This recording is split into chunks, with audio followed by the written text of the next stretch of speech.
Salam, sabahınız xeyir olsun. 20 yanvar günü 2026-cı il həftənin ikinci çərşənbə axşamı günüdür. Hər birimizə bu gündə uğurlar diləyirəm. Bugün işi üçün yola çıxanlara, eləcə də ev işləri ilə məşğul olan evdarlarımıza da iş abadlığı, bol ruzi, bərəkət arzulayıram. Bu günlərim təhsili ilə məşğul olan hər bir şəxsə zehin açıqlığı arzulayıram. Hədəflərinə, məqsədlərinə çatmaqlarını arzulayıram.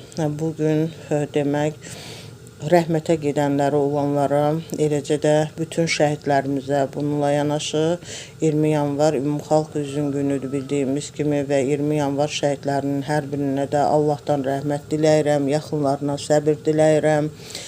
Və eləcə də 20 yanvar günündə kimlərin xəstələri var, hər birinə, eləcə də qazilərimizə şəfa diləyirəm, can sağlığı, uzun ömür diləyirəm, tezliklə sağalmalarını arzulayıram. 20 yanvar günündə kimlər ad gününü qeyd edir, hər birini təbrik edirəm. 20 yanvar Azərbaycan Respublikasında Ümumxalq Hüzn günü kimi qeyd olunur və bu günləri deməli, bir sıra tədbirlərlə və digər 20 yanvar şəhidlərini ziyarət etməklə insanlar əksəriyyəti bu işlə məşğul olur və 20 yanvar gününə aid şeir demək istərdim. Şeir belədir.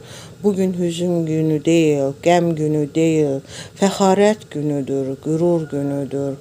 Xalqın varlığını təsdiq eyləyən şərafət günüdür, möhür günüdür. Və bir daha Allahdan bütün şəhidlərimizə, o cümlədən 20 yanvar şəhidlərimizə də rəhmət diləyirəm.